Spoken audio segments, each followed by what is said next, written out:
कृष्ण गोविंद।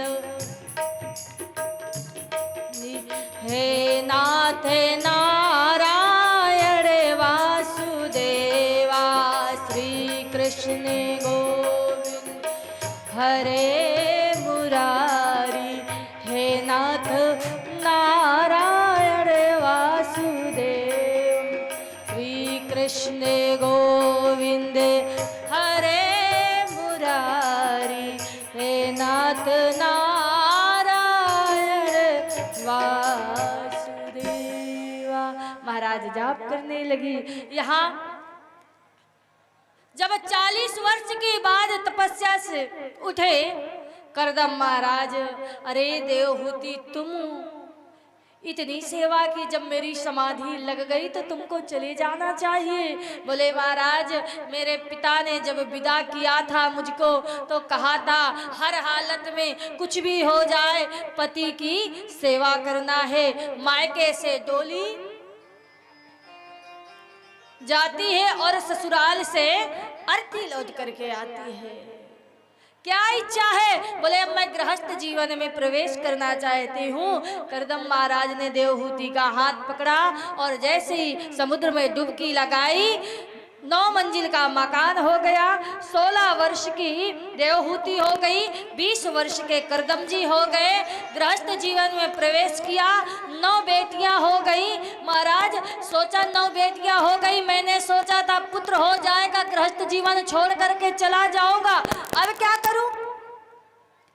9 बेटियां हो गई। अब 10वीं संतान के रूप में कपिल भगवान आए हैं। भगवान ने जन्म लिया है, प्रकट हो गए हैं। बोलिए कपिल मुनि भगवान की। परम श्रद्धालु भक्तों, यहाँ लोग जय जयकार कर रहे हैं, सब दर्शन करने के लिए आते हैं। बेफिक्र में रहता हूँ जब से, सब मेरी फिक्र वो करता है। बेफिक्र में रहता हूँ जब से,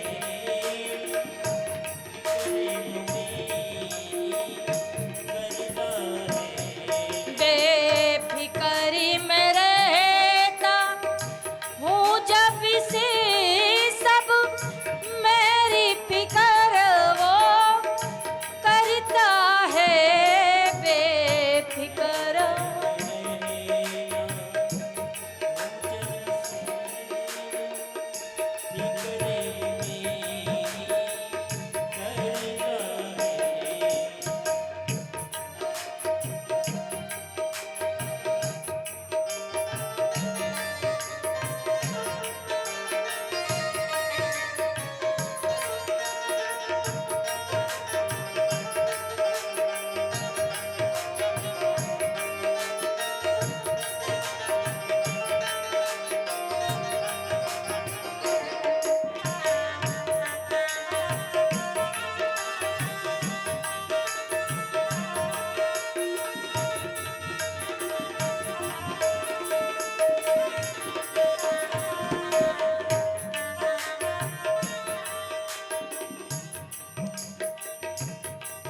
मंजूरी नहीं मुझ दोनों जहां जिसमें मेरा श्याम नहीं बसता।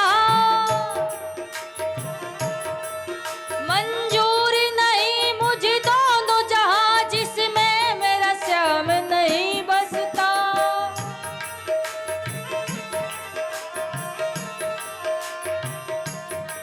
नित नित्य डूबकी लगा रे मन, नित नित्य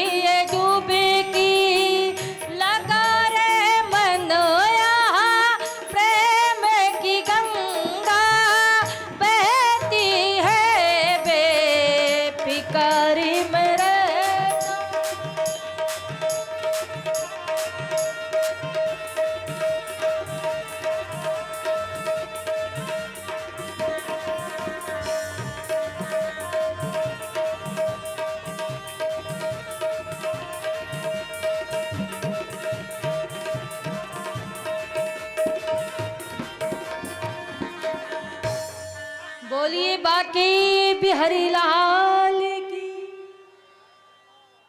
परम श्रद्धालु भक्तों, महाराज कपिल मुनि का श्रृंगार किया है, बड़ा सुंदर, और पालने में लिटा दिया है। अब महाराज उनकी मां देवहूति प्रश्न कर रही है,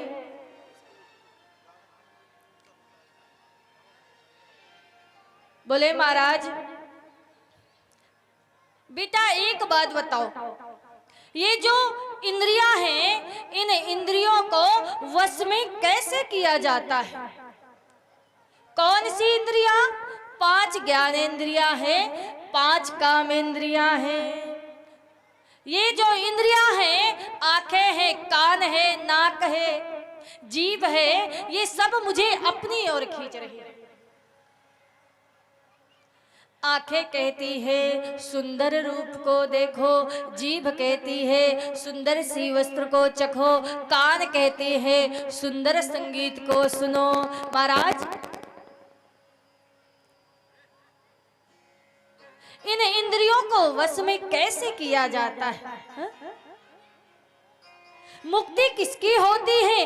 आत्मा की होती है या मन की होती है? महाराज पुत्र कृपया करके बताओ। कपिल मुनि ने कहा, पहली बात मां, यह इंद्रियों को कभी वश में किया नहीं जाता है, और बोले इन इंद्रियों को यदि वश में करना है तो सबसे सरल उपाय बताया, बोले इनका रास्ता ही मोड़ दो। कैसे? ये आंखें कहती हैं सुंदर से रूप को देखना है तो इन आंखों को भगवान का चित्र दिखाओ। ये कान कहते हैं सुंदर संगीत को सुनना है तो भगवान के सुंदर भजन सुनाओ। ये जीभ कहती है सुंदर चीज को चखना है तो इस जीभ को भगवान का लगा हुआ प्रसाद खिलाओ। क्या करें महाराज? अगर वश में करना है तो बोले इसका उपाय केवल यही है कि इनके मार्ग को ही मोड़ दो। महाराज आत्मा हमेशा अजर अमर है, आत्मा ना कभी जन्म लेती है ना कभी मरती है। आज ऐसा ज्ञान दिया है, ये ज्ञान को सुन करके गदगद हो गई है देवहूति और कहा कि पुत्र तेरे जैसा पुत्र को मैंने जन्म दिया है, मैं तो धन्य हो गई। महाराज पुत्र एक बात बताओ, इन वासनाओं को कैसे वश में किया जाता है? बोले इसके लिए उपासना करना है, संतों की संगत करना है, संतों का सत्संग सुनना है। अच्छा बोले महाराज आजकल संत कैसे हम जाने कि ये असली संत हैं? क्योंकि आजकल तो लोग कपड़ा रंगा करके घूमने लगते हैं, संत भी कितने असंत हो गए हैं। सारे संत तो ऐसे नहीं है, लेकिन महाराज कुछ संतों की वजह से लोगों का भरोसा उठ गया है। बोले हम पहचाने कैसे कि ये सच्चा संत है? बोले संतन के लक्षण रघुबीरा,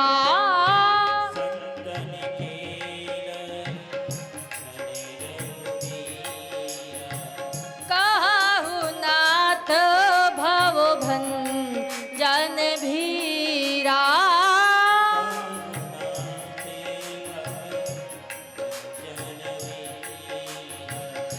सुनु मुनि संतन के गुण कहाऊं,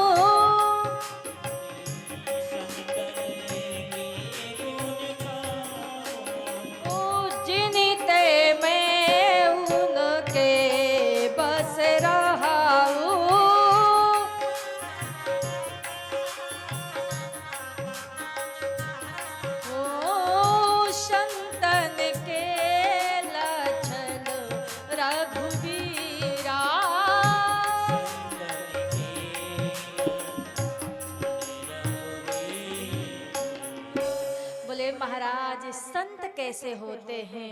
जिसके भीतर सहन करने की शक्ति हो, करुणावान हो, जीव के प्रति दया हो, वो संत है महाराज।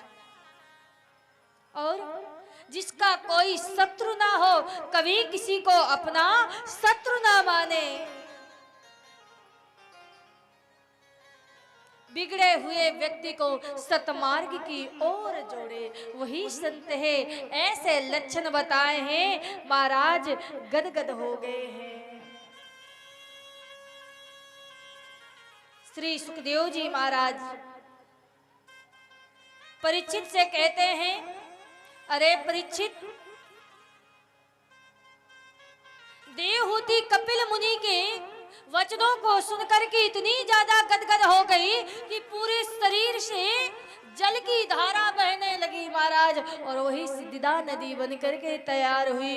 कपिल मुनि गंगा घाट पर, सागर घाट पर चले गए और कहते हैं आज भी कपिल मुनि गंगा घाट पर हैं। तीनों बेटियों का वंश कह दिया। बोले महाराज तीसरी बेटी कौन है? प्रसूति, जिसका विवाह दक्ष प्रजापति के साथ हुआ और उनकी 16 कन्याएं थी। 13 कन्याओं को धर्म रुचि के साथ विवाह कर दिया। पहली कन्या का अग्नि के साथ हो गया, 14 हो गए। 15वां का पितर के साथ हो गया और 16वां वही सती जो भोलेनाथ को ब्याही थी। बोले महाराज एक बार क्या हुआ कि दक्ष जी ने यज्ञ किया, यज्ञ में सबको बुलाया, लेकिन सती को भोलेनाथ को नहीं बुलाया। कौन सा ऐसा अपराध हो गया कि नहीं बुलाया? बोले अपराध, दक्ष जी को जब ब्रह्मा जी ने प्रजापति बना दिया तो इतना ज्यादा अहंकार आ गया। बड़ी सभा में आए, ब्रह्मा विष्णु महेश बैठे थे, सभी ने जय जयकार किया महाराज, लेकिन 3 देवता नहीं उठे, ब्रह्मा जी, विष्णु जी, महेश। दक्ष जी ने देखा चलो ब्रह्मा विष्णु नहीं उठे कोई बात नहीं, लेकिन ये शंकर मेरा दामाद ठहरा और ये चुपचाप मूर्ख बैठा हुआ है, मेरा सम्मान नहीं कर रहा। इतना ज्यादा क्रोध आया, इतना क्रोध आया कि भरी सभा में बुरी बुरी गालियां देने लगे दक्ष। और कहा अरे देखो देखो देखो, जहां पर विशिष्ट सभा लगी होती है, अरे इन अशिष्ट लोगों को कौन बुला लेता है महाराज। श्रयतं ब्रह्मर्षियों में सहदेवा सहगेनः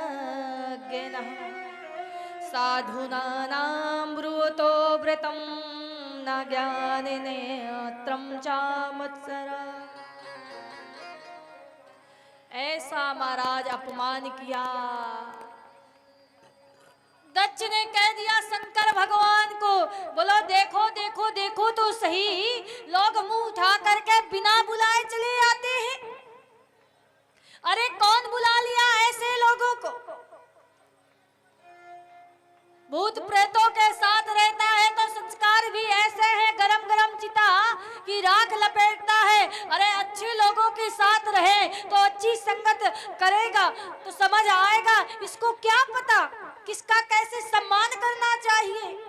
और जब महाराज ऐसी बुरी बुरी गालियां, ऐसे बुरे बुरे शब्द कहने लगे, नंदी जी को ये बात नहीं सुहाई और नंदी जी महाराज तमतमा करके उठ गए हैं। हरि हर निंदा सुनाई जो काना, हरि हर निंदा ना होई, पाप गौघा ते समाना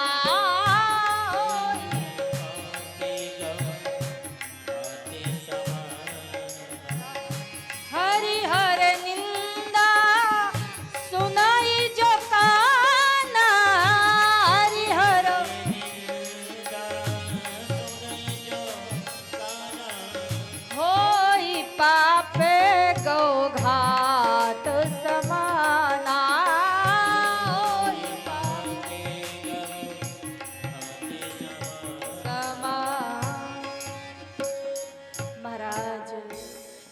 जी तमा करके खड़े हो गए और कहा, अरे दक्ष, बहुत देर से तुम्हारी बकबक सुन रहे हैं। तू हमारे भूत भवन शंकर भगवान का अपमान कर रहा है, मूर्ख कहीं का। कहते हैं जो व्यक्ति अपने गुरु की निंदा सुनता है, जैसे गाय को मारने में पाप लगता है ना, वैसे ही पाप लगता है। अपने गुरु की निंदा नहीं सुनना चाहिए महाराज। और कहा, 1 घंटे से बकबक सुन रहे हैं, क्या समझ लिया तूने? जैसे ही नंदी बाबा ने जब ये कहने लगे, बहुत क्रोध में आए, तो शंकर जी ने हाथ दबा दिया, बोले भैया शांत रहो। क्यों? अरे महाराज, आपको इतनी बुरी बुरी बात कह रहे हैं, आप कह रहे हैं शांत रहे। शंकर भगवान ने कहा कि देखो, ससुराल की गाली है भाई, सबको सुननी पड़ती है। कोई शादी के समय सुनता है और कोई शादी के बाद सुनता है।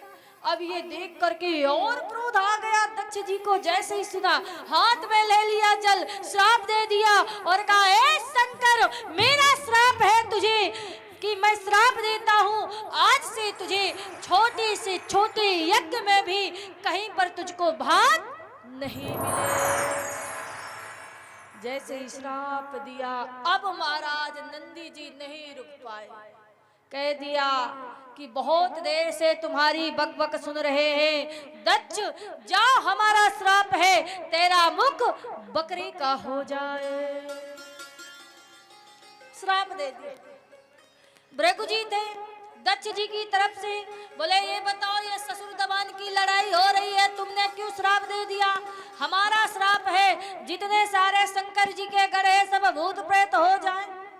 भूत प्रेतों ने कहा, हमें क्यों श्राप दे दिया? जाओ, हमारा श्राप है, जितने सारे ब्राह्मण है वो चट्टू खोर भिखमंगे हो जाए। अब फिर उन्होंने श्राप दिया। शंकर भगवान ने कहा, हे भगवान, कहाँ आए थे यज्ञ समारोह में, ये तो साप समारोह बन रहा है। भैया शांत रहो, शांत रहो, शांत रहो। और वहां से लेकर चल गए। कहते हैं महाराज, व्यक्ति आजकल लोग जय जयकार कर रहे हैं, उस चीज में व्यक्ति का ध्यान नहीं रहता है। व्यक्ति क्या देखता है, किसने मेरा जय जयकार नहीं किया, निगाह वहां जाती है। और महाराज जब भगवान शंकर जी चले गए सभी को लेकर के, यहाँ सती जी जब यज्ञ में जाने के लिए जिद कर रही थी, समझाया, बोले हमें निमंत्रण नहीं गया, नहीं जाना चाहिए, नहीं मानी। सती जी चली गई हैं। देखा सभी देवी देवताओं का भाग है, लेकिन मेरे पति का कोई भाग नहीं है। इतना क्रोध आया है। उसी समय महाराज अपने पैर के अंगूठे में दिव्याग्नि अग्नि प्रज्वलित कर ली।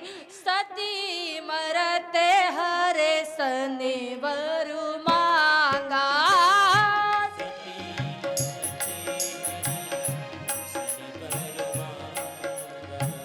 जन्म जन्म शिव पद अनुरागा।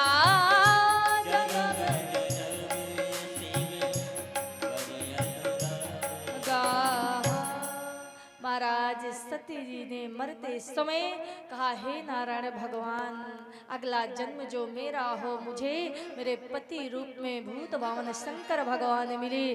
भोलेनाथ जी को जब ये खबर मिली कि सती जी धू धू करके जल गई, बाल एक तोड़ा, वीरभद्र प्रकट हो गया, वीरभद्र गया, सारे यज्ञ को विध्वंस कर दिया। लोग दौड़ने लगे, भागने लगे जान बचाने के लिए। उसी समय दक्ष का सर धड़ से अलग कर दिया, धू धू करके जलने लगा है। भोलेनाथ जी आए हैं, देखा सती जी को लिया है हाथ में, चल दिए हैं, और जितने अंग गिरे हैं वही 64 पीठ के नाम से जाने गए हैं। उसी समय तारकासुर नाम का राक्षस हुआ था। भोलेनाथ की समाधि लग गई थी। सभी देवी देवताओं ने स्तुति किया और कहा, महाराज आप इस यज्ञ को पूर्ण कीजिए। बोले कोई निमंत्रण नहीं गया, हम कैसे जाएं? भगवान नारायण ने कहा, आज से हम कह रहे हैं जितनी सारी यज्ञ में सामग्री बचेगी वो भूत भावन शंकर भगवान को अर्पित की जाएगी। भोलेनाथ जी आए, बोले जजमान कहाँ है? जजमान का सर धू धू करके जल रहा है। त्रिशूल को भेज दिया और कहा जाओ जो भी मार्ग में मिल जाए उसको लेकर के आ जाना। सामने से बकरा चला आ रहा था, बकरा का सर लेकर के आ गए, दक्ष जी महाराज को लगा दिया। दक्ष जी महाराज ने स्तुति किया और महाराज इतना ज्यादा संकोच लगा, स्तुति कर रहे हैं बम बम कहकर। कहते हैं कि महाराज जो भक्त जाते हैं, काशी जाते हैं, बनारस जाते हैं, भोलेनाथ जी के मंदिर जाते हैं, घंटा बजाते हैं, बम बम बोलते हैं, उस समय भोलेनाथ जी बहुत ज़्यादा प्रसन्न हो जाते हैं। क्यों? क्योंकि उनको अपने ससुर जी की याद आ जाती है और मनचाहा वरदान दे देते हैं। इसलिए आइए आप लोग भी भोलेनाथ जी को मनाना चाहते हैं, एक बार हम बोलेंगे, एक बार आप सभी को बोलना है इस गीत को और सभी को झूमना है, तालियां बजाना है। बोलिए शंकर भगवान की।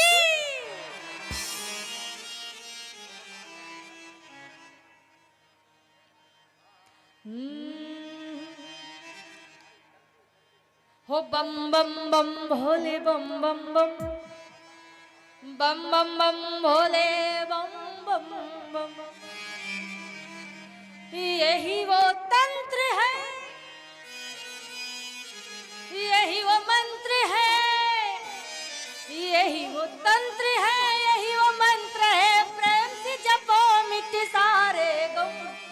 बम भोले बम भोले बम भोले बम, बम भोले बम भोले बम भोले बम। जय हो बम भोले बम भोले बम भोले बम।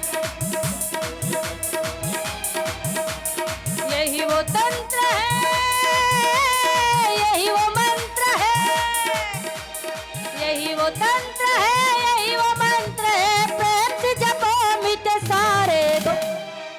कौन कौन भोलेनाथ जी के भक्त है? जरा हाथ उठाएं जो भोलेनाथ जी के भक्त हैं, और लंबे लंबे मेरे साथ बोलेंगे। ओ बम भोले बम भोले बम भोले बम, बम भोले बम भोले बम भोले बम। जाओ बम भोले बम भोले।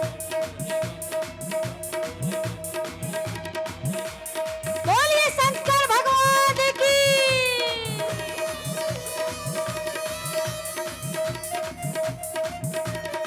सभी झूमते हुए ताली बजाते हुए राधे।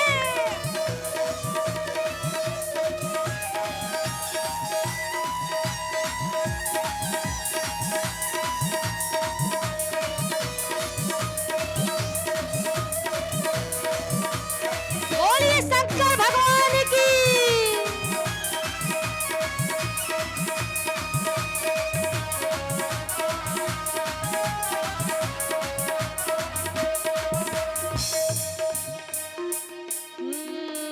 कभी योगी कभी भोगी कभी बाल ब्रह्मचारी, कभी आदिदेव महादेव त्रिपुरारी, कभी आदिदेव महादेव त्रिपुरारी।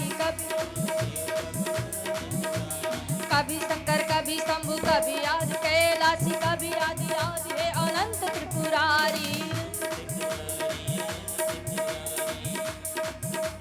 नाम है अनंत वो जग बलिहारी, नाम है अनंत वो जग बलिहारी।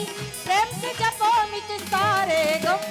बम भोले बम भोले बम भोले बम, बम भोले बम भोले बम भोले बम। जहाँ बम भोले बम भोले बम भोले।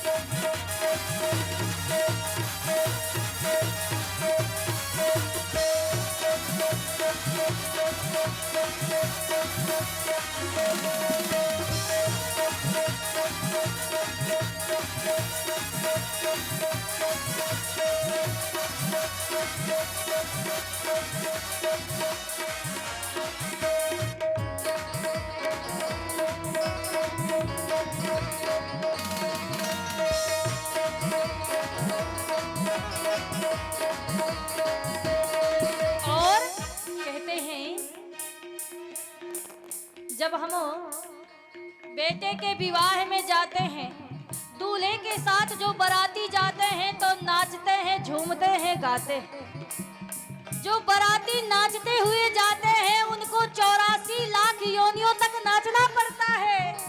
जो इनके दरबार में नाच लेता है उसको और कहीं नाचने की जरूरत होती ही नहीं। काय को संकोच कर रही है भाई। और हमारी बिहार की माताएं बहनें तो बिल्कुल शर्माती नहीं है, संकोच तो करती ही नहीं है, झूमती है, नाचती हैं। तो देखो भोलेनाथ जी के दरबार में आप लोग बिल्कुल मगन होना है। कैसे? दक्ष प्रजापति जब अहंकार में त्रिशूल से शीश उतारा है, त्रिशूल से शीश उतारा है। पायो बाकी होश में आया है, बकरे का शीश उतारा है, बकरे का शीश उतारा है। आशुतोष है बोले भंडारी, आशुतोष बोले भंडारी, प्रेम से जपो मिट सारे। ऐसे नहीं भाई। कौन कौन बाबा के भक्त है, जरा हाथ उठाए देखे भैया। खड़े हो जाओ, हमारी माताएं बहनें बिल्कुल खड़े हो जाइए, संकोच बिल्कुल त्याग देना है। और झूमना कैसे है? सभी नहीं, सभी नहीं, कुछ माताएं जो झूमना चाहें वही। और बम भोले बम भोले बम भोले बम, बम भोले बम भोले बम भोले बम, जाओ बम भोले बम भोले बम भोले बम। झूमते हुए सभी बम भोले बम भोले बम भोले बम, बम भोले बम भोले बम भोले बम।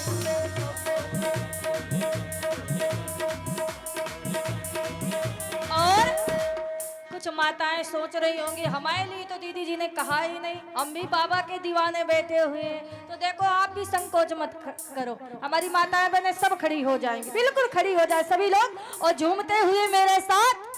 होली खेले, होली खेले, होली खेले मसाने में, होली खेले मसाने में, जाओ होली खेले मसाने में, होली खेले मसाने। काशी में खेले हाँ घाटी में खेले, काशी में खेले हाँ घाटी में खेले, खेले अगर मसाने में। होली खेले, होली खेले, होली खेले मसाने में, होली खेले मसाने में, होली खेले मसाने में, होली खेले मसाने।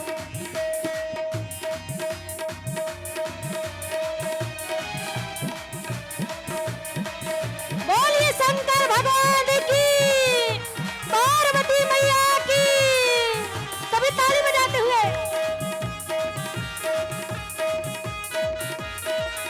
राधे।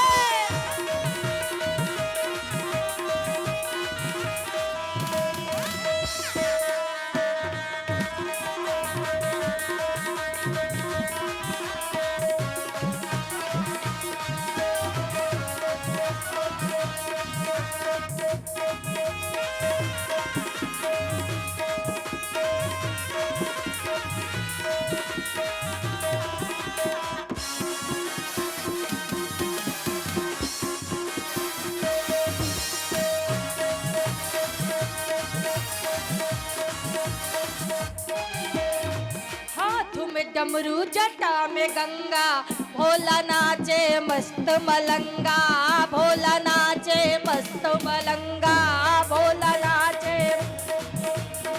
नीलकंठ कहलाता है वो, पीता है दुनिया की भंगा, पीता है दुनिया की भंगा।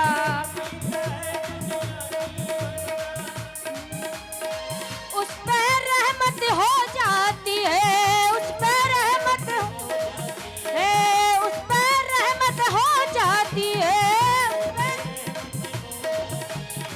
आए नाम दीवानों में।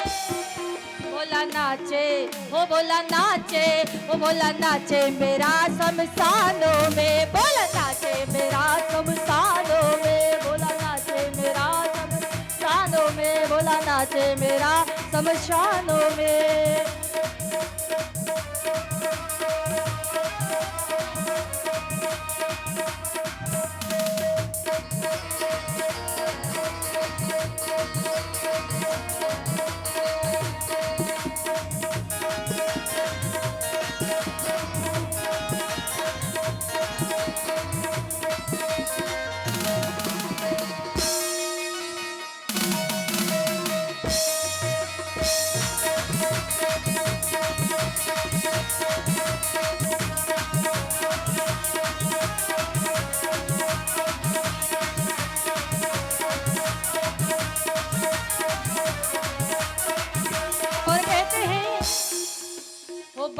भोले बम भोले बम भोले बम बम भोले बम भोले बम।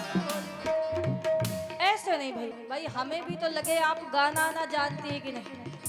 इस बार म्यूजिक नहीं बजेगा, आपको बोलना है बम भोले बम भोले बम भोले बम बम भोले बम भोले बम भोले बम।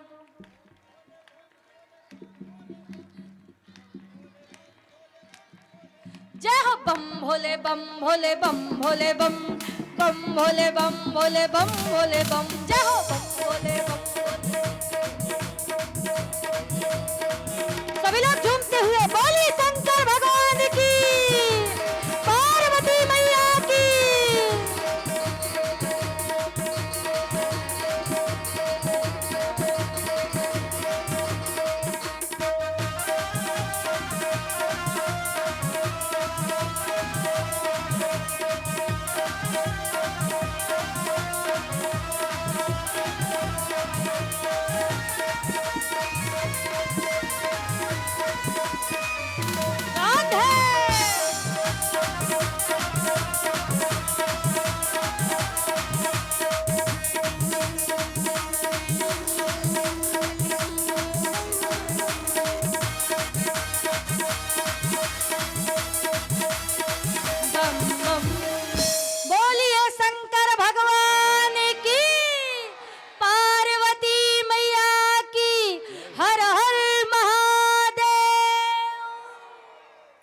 सभी श्रद्धालु बैठ जाए अपने स्थान में।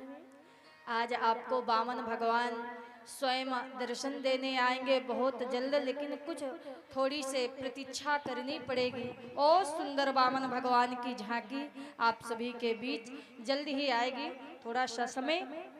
आइए भाई, भोलेनाथ जी के बड़े दीवाने भक्त हैं। आप सभी सुंदर सी कथा का रसपान करेंगे। परम श्रद्धालु भक्तों,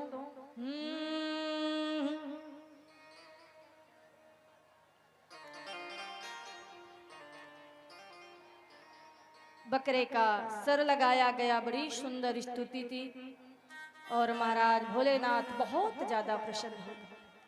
एक बार क्या हुआ कि एक चोर था, वो डेली चोरी करता था और महाराज एक दिन उस चोर को कुछ मिला नहीं चोरी करने के लिए, तो भोले बाबा का मंदिर बना था।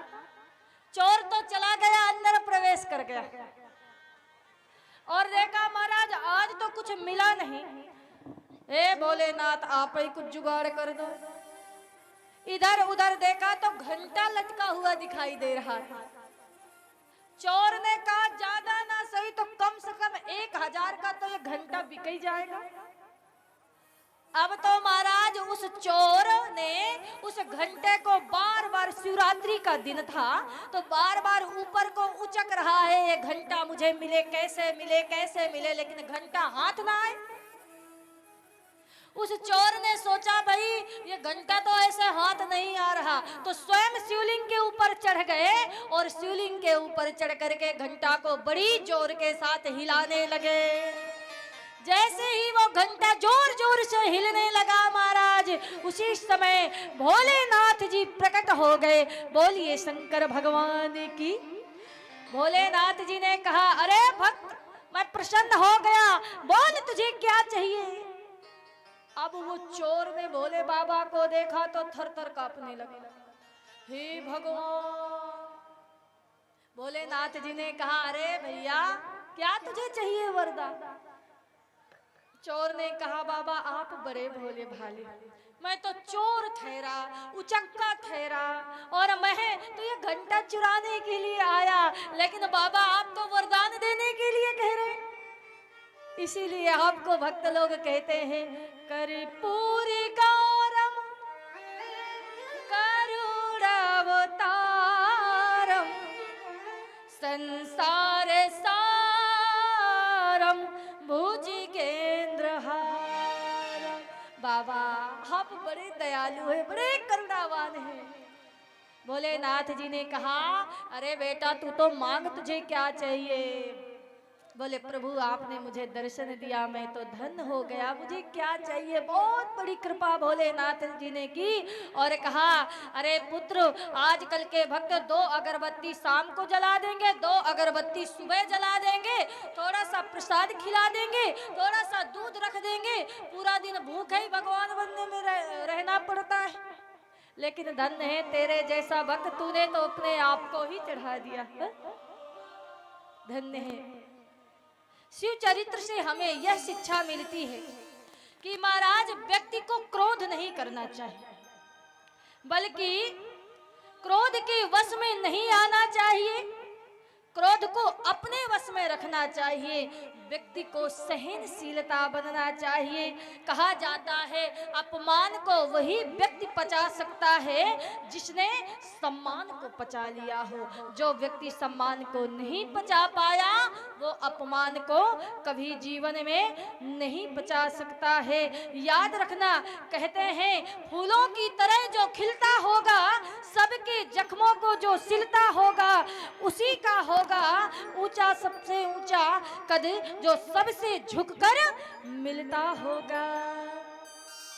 परम श्रद्धालु भक्तों, कहते हैं आज श्री सुखदेव जी महाराज कथा सुना रहे हैं, परीक्षित जी गदगद हो रहे हैं। आगे तीनों बेटियों का वंश कह दिया है।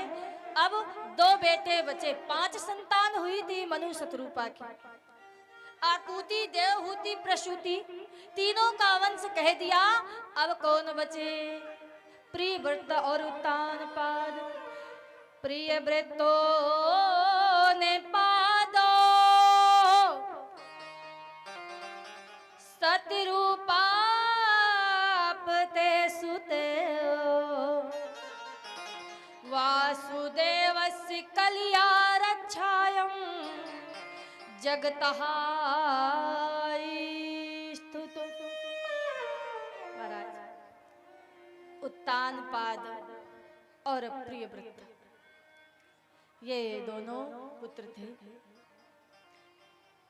उत्तानपाद का विवाह सुनीति के साथ हुआ और उनकी 2 पत्नी थी, सुनीति और सुरुचि। सुनीति के पुत्र ध्रुव महाराज हुए और सुरुचि के उत्तम हुए। उत्तानपाद कौन है? जिसकी बुद्धि नीचे और पैर ऊपर को, वो है उत्तानपाद। अपने कर्म के द्वारा जिसका पैर ऊंचा हो, बुद्धि नीची हो, वो है उत्तानपाद। और प्रिय व्रत, प्रिय माने अच्छा, व्रत माने प्रतिज्ञा, जिसने अपने जीवन में अच्छी प्रतिज्ञा किया हो वो है प्रिय व्रत। महाराज सुनीति का जो पुत्र था ध्रुव, सुनीति को त्याग दिया था उत्तानपाद ने। सुरुचि के तरफ ज्यादा आकर्षण था, सुरुचि के साथ रहने लगा। एक पुत्र था उत्तम। एक दिन की बात है, ध्रुव सारे अपने मित्रों के साथ खेल कूद रहे थे, तभी देखा कि जो उनके साथ में और बालक हैं, उनके पिता अपने अपने बेटा को लेने के लिए आए हैं, गोद में लिए हैं। बालक बड़ा खुश हो रहा है। ध्रुव जी महाराज ने देखा ये तो कहा कि अरे भैया, कम से कम तुम ही धन्य हो, तुम्हारे पिताजी तो हैं जो तुमको गोद में लिए खिला रहे हैं। मैं तो ऐसा अभागा बालक हूँ कि मेरे तो पिताजी ही नहीं है, आज तक मैंने देखा ही नहीं है। परम श्रद्धालु भक्तों, जैसे ही ये बात कही तो एक बालक ने कहा कि मित्र तुझे पता नहीं तुम्हारे पिताजी उत्तानपाद हैं और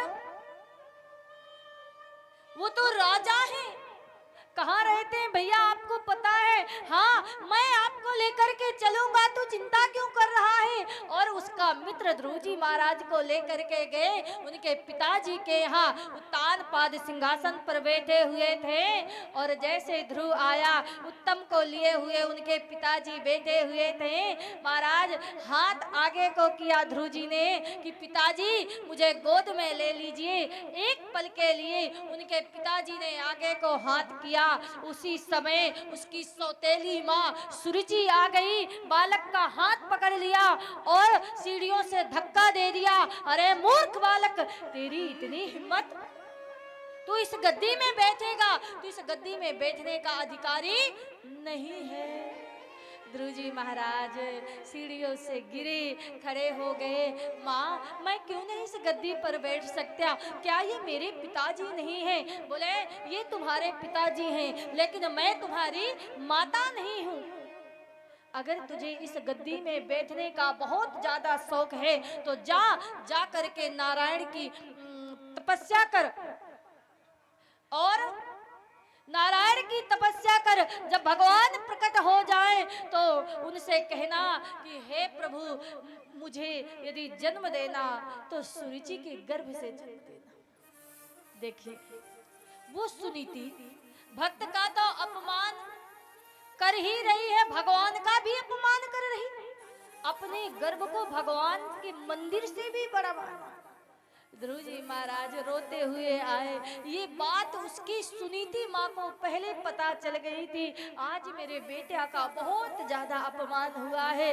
गोद में बिठाया, ध्रुव बेटा तू चिंता मत करना, ईर्ष्या मत लाना। कोई व्यक्ति हमारे बारे में बुरा सोच रहा है, बुरा कर रहा है, वो जैसा कर्म करेगा उसको वैसा फल मिलेगा। और तू किसी का बुरा मत सोचना। बेटा तू इस गद्दी में बैठने के लिए रो रहा, अरे आज तक जो ज्ञान तुझे मैं नहीं दे पाई वो तेरी छोटी माँ ने दे दिया है। पुत्र याद रखना, इस गद्दी में जो बैठा है उसको एक ना एक दिन उतरना ही पड़ा है, लेकिन तू भगवान की गोद में बैठ जाएगा तो कभी उतरने की जरूरत है ही नहीं है महाराज। अच्छा देखो, कमल जो होता है कीचड़ में उत्पन्न होता है, लेकिन है तो कमल कितना ज्यादा सुंदर। कमल को लोग निकाल लेते हैं, कीचड़ कीचड़ को छोड़ देते हैं। तू तो बेटा कमल है। और ऐसा कर कि तू जा और जा करके भगवान महाराज प्रभु भगवान श्री नारायण की तपस्या कर, प्रभु प्रकट हो जाए ना, उनकी गोद में बैठना। बोले माँ कहाँ है भगवान? बोले परमात्मा तो हर जगह है, हरि व्यापक सर्वत्र समाना।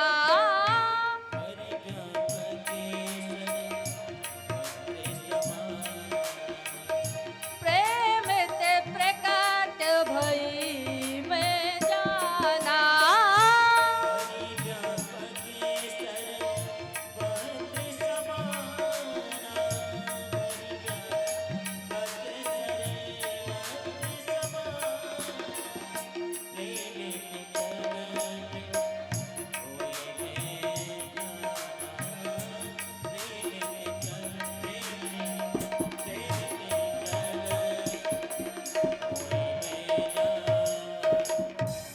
परमात्मा तो हर जगह है, कण कण में है।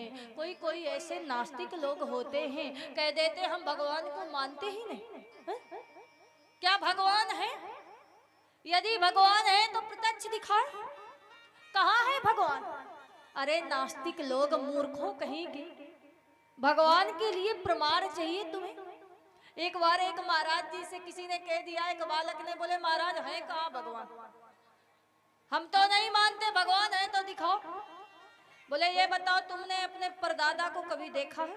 तुम्हारे परदादा थे? बोले हाँ थे। कभी देखा है? बोले नहीं, देखा तो नहीं है। तो कहा कि क्या तुम मान जाओगे कि हमारे परदादा नहीं थे? बोले बताया जाता है कि भगवान है। तो कहा कि भगवान कोई प्रमाण की चीज नहीं है, भगवान तो महसूस करने की है।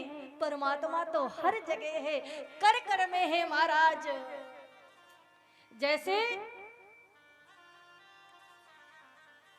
एक बार क्या हुआ कि अकबर जो था, अकबर ने बीरबल से कह दिया कि एक बात बताओ, तुम्हारे भगवान हैं, वो करता क्या है, रहता कहाँ है और दिखता कैसा है? ऐसा प्रश्न कर दिया। उत्तर है तो बताओ।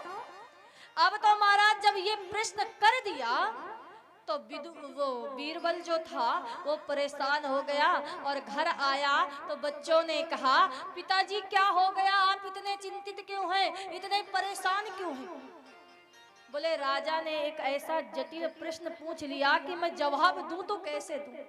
कौन सा प्रश्न? बोले वो कह रहा है कि भगवान है कहाँ, भगवान रहता कहाँ है, करता क्या है और दिखता कैसा है?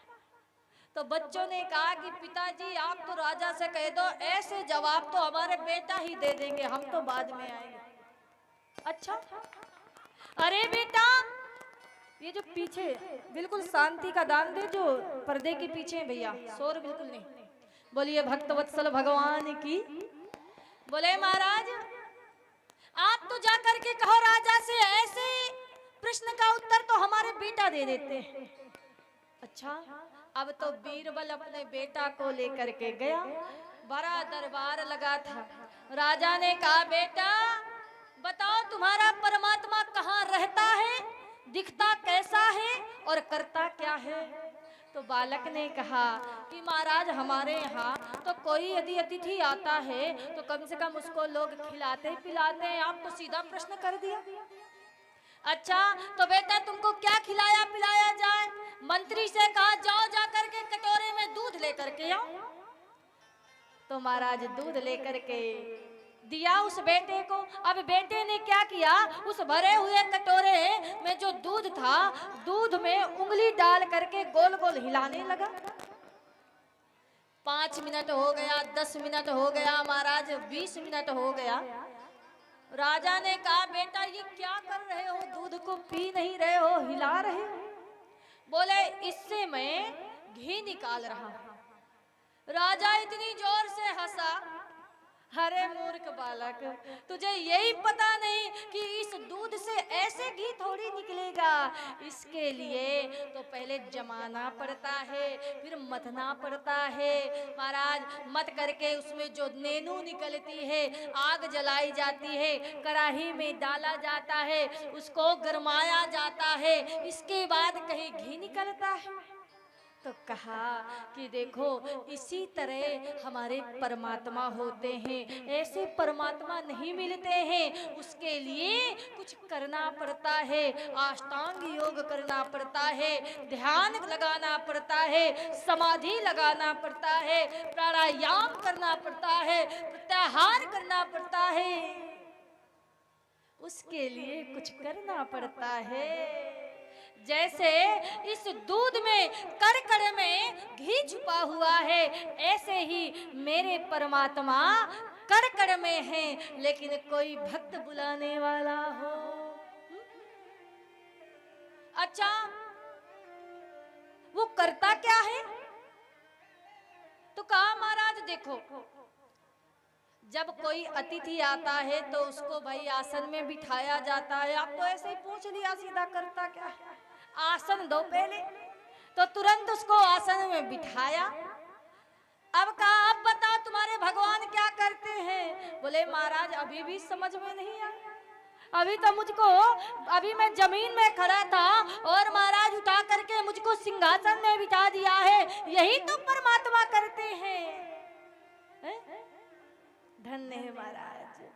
तो प्रभु तो हर जगह हैं। आज ध्रुव जी महाराज गए हुए हैं और जाकर के जंगल में नारायण नारायण पुकारने लगे। उसी समय नारद जी प्रकट हो गए। नारद जी ने कहा अरे बेटा कौन हो, कहाँ जा रहे हो तुम? बोले भगवान को प्रकट करने जा रहा हूँ। बोले भगवान ऐसे नहीं मिलेंगे, या तो बब्बर शेर मिलेंगे। बोले हमारी माँ ने कहा था शेर में भी है परमात्मा। अरे इसके अंदर तो बड़ा ही विश्वास है। और महाराज अच्छा ये बताओ बेटा तुम दिन में कितनी बार खाते हो? बोले दिन में 3 बार खाते हैं। बोले यहाँ तुम्हारी माँ नहीं होगी खिलाने के लिए, वापस लौट जाओ। बोले नहीं जाऊंगा, जब तक नारायण नहीं मिल जाएंगे तब तक जाने वाला मैं नहीं हूँ। बोले इसके अंदर बहुत भाव है, श्रद्धा मजबूत है। तुरंत कान में मंत्र दिया और कहा ये मंत्र का जाप करना, भगवान तुमको अवश्य मिलेंगे।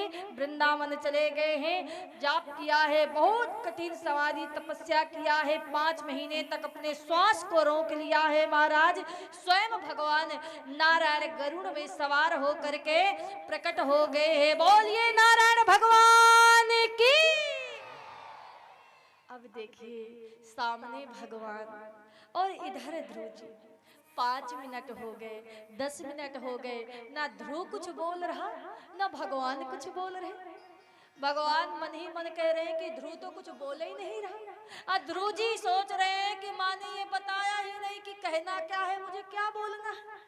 तो भगवान धीरे से मुस्कुराए, उनकी मुस्कुराहट को देख करके ध्रुव जी मुस्कुराए। ध्रुव की मुस्कुराहट को देख करके देवता मुस्कुराए, देवताओं की मुस्कुराहट को देख करके सुखदेव जी मुस्कुराए, सुखदेव जी की मुस्कुराहट को देख करके परीक्षित मुस्कुराए, और परीक्षित जी की मुस्कुराहट को देख करके इस मेवा विग्रह के सभी भक्त मुस्कुराए हैं। बोलिए भक्तवत्सल भगवान की। ऐसी मुस्कुराहट को देख करके गदगद हो गए महाराज। अब भगवान ने अपना शंख ले करके कपोल में छुआ दिया है और बड़ी सुंदर स्तुति की है। मूकम करोति वाचालम पंगुलग्गिते गिरिम यत्कृपातमहं वन्दे परमानंदम माधव। अच्युतम केशवम कृष्णे दामोदरम, अच्युतम केशवम। सभी बोलेंगे अच्युतम केशवम कृष्ण दामोदरम, अच्युतम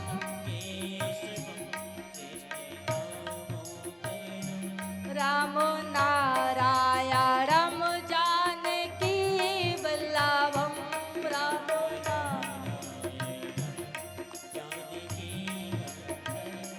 अच्युतम केशवम कृष्ण दामोदरम, अच्युतम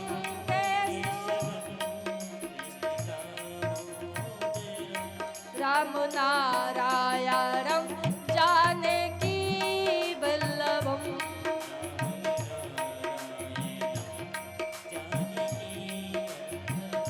जय हो।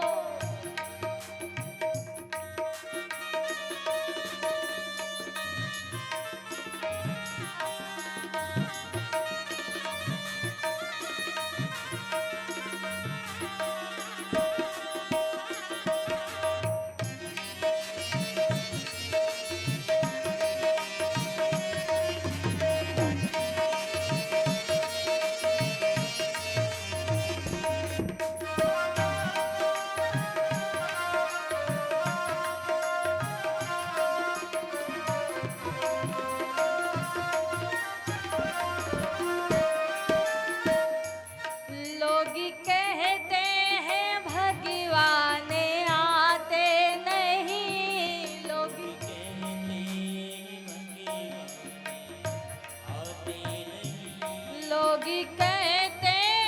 भगवान आते नहीं, लोगी कहते हैं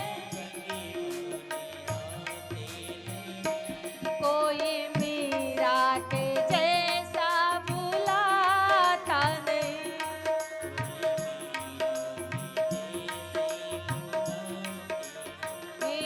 अच्युतम केशवम कृष्ण दामोदरम, अच्युतम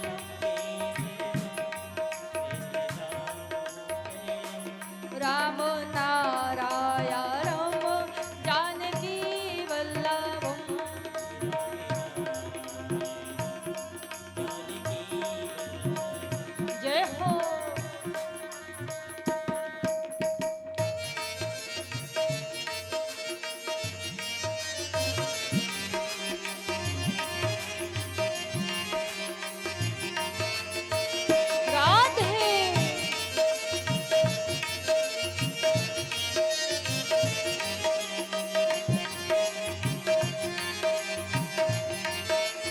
सभी भक्त ताली बजाते हुए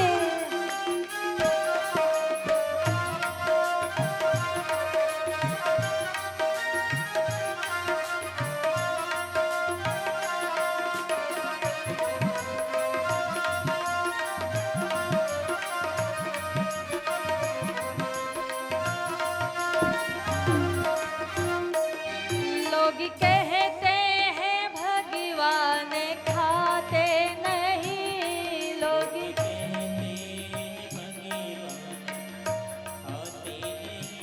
लोग कहते हैं भगवान खाते नहीं, लोग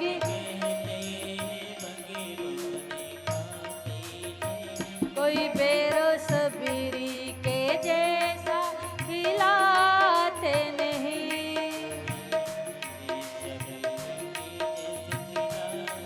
नहीं अच्युतम केशवम कृष्ण दामोदरम, अच्युतम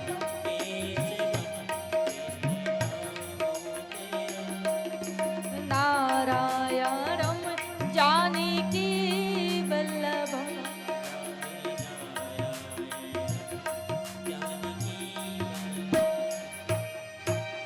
बोलिए भक्तवत्सल भगवान की। बड़ा ही आनंद आ रहा भक्तों को। ऐसे भक्त जहाँ मिल जाते हैं तो ऐसा लगता है महाराज कथा कहते जाएं। भाई एक बार इन भक्तों के लिए तालियां हो जाएं।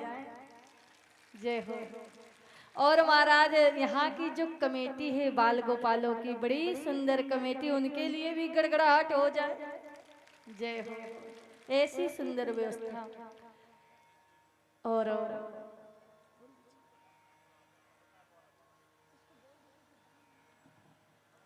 बोलिए भक्तवत्सल भगवान की।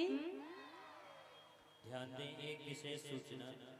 सुरेन पासवान, ग्राम आगानूर, जिला अरवल, प्रदेश महासचिव एलजेपी बिहार, इन्होंने दान किया है। भगवान इनका अखंड कल्याण करे। बोलिए बाके बिहारी लाल की। बिनु सत्संग विवेक ना होई, और राम कृपा बिनु सुलभ न सोई। परम श्रद्धालु भक्तों, यहाँ ध्रुव जी से कहा, अरे ध्रुव बेटा कैसा है तू? गोद में बिठाया, बोल बेटा तुझे क्या चाहिए? बोले प्रभु मुझे कुछ नहीं चाहिए, मेरी सोई हुई वाणी को जगा दिया है, मैं तो धन्य हो गया हूँ, इसके अलावा मुझे अब कुछ नहीं चाहिए। भगवान ने कहा, अरे पुत्र ध्रुव जाओ, मेरा आशीर्वाद है, तू 36,000 वर्ष तक राज्य का सुख भोगेगा। और महाराज